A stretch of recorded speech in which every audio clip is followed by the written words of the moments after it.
Chapter 11. My life seemed to be reduced to car journeys I didn't want to make. A traffic jam, and I got lost. The clock ticking at a terrible speed as the appointment time loomed, but in the end we made it on the dot. Our understanding of Brisbane that it was trialling a drug that had not enjoyed the success rate of the Sydney drug. Second prize, and a disappointment to everyone, but we were grateful that there was a trial at all. She was accepted after their investigations of the pile of scans and reports and time with the doctor, who explained that the trial was rather like a lottery in the method that they used.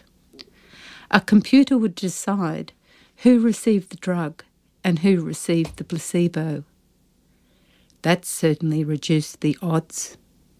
Amongst the rules on the contract was a clause that said pregnancy is not allowed.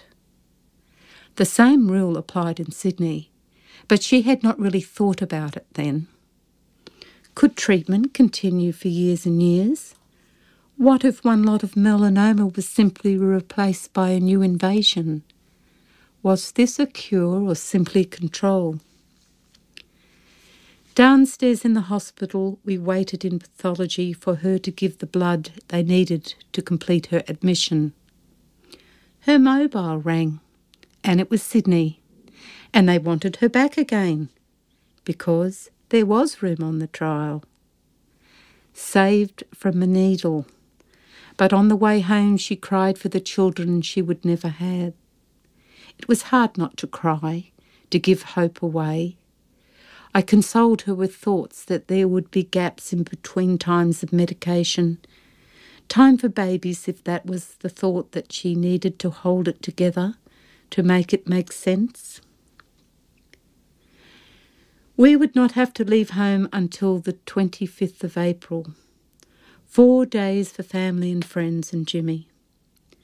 I started a carving using a piece of hebel, a material that I like to use, because one can achieve a result very quickly due to the soft nature of the material. Something concrete to show for my time while I waited. It was to be of a Madonna and Child, and it was still in its rudimentary form when Jimmy, who'd been directed by Julia to come fix my burst water main, expressed an interest in it.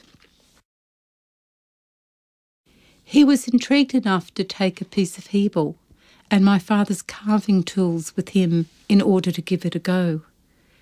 Something to keep him entertained while we were away. I didn't see a lot of them in that 4 days, knowing how busy she was with Jimmy and her friends.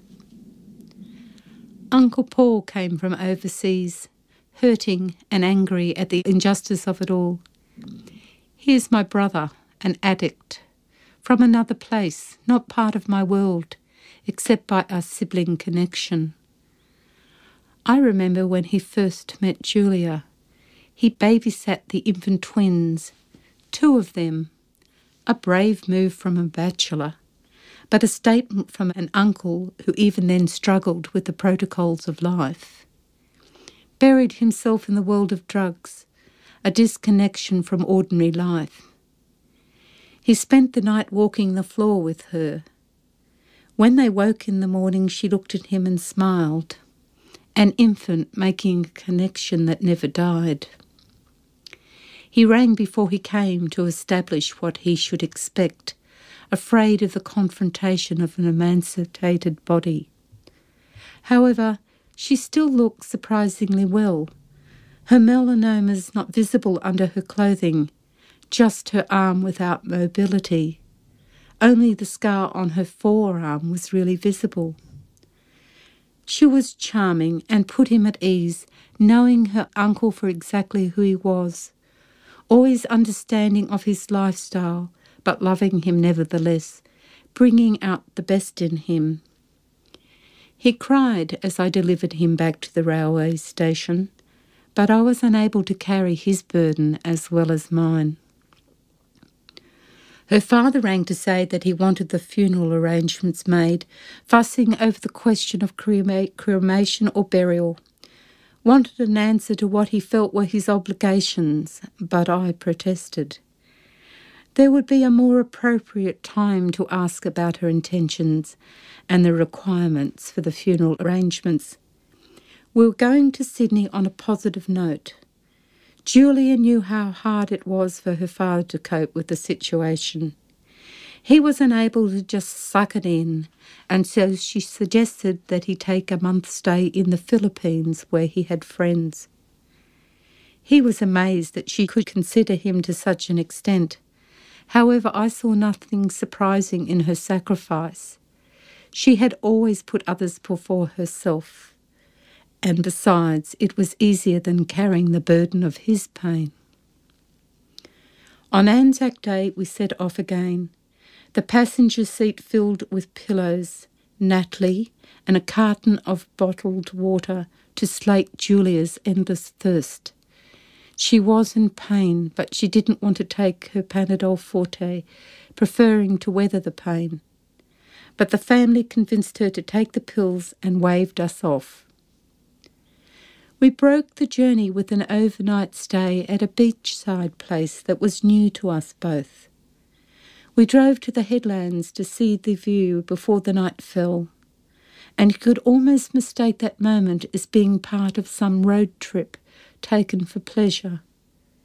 But she was sick at dinner, unable to eat on her last road trip. Food became more difficult for her after that.